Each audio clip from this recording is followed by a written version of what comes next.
What to do if control cabinet is too small? What if static eliminator needs more routes? Kacon has a thin eliminator 6.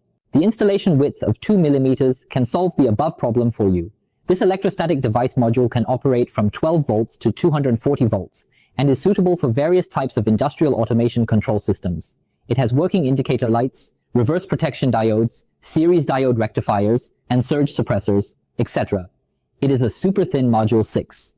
2 mm can be installed with rail ultra-thin power electrostatic device, max current 6A, transparent up to 100,000 times, high creepage distance, high isolation withstand voltage, high sensitivity, electrical safety certification, with ULCETV electrostatic device, quickly pulled out and replaced.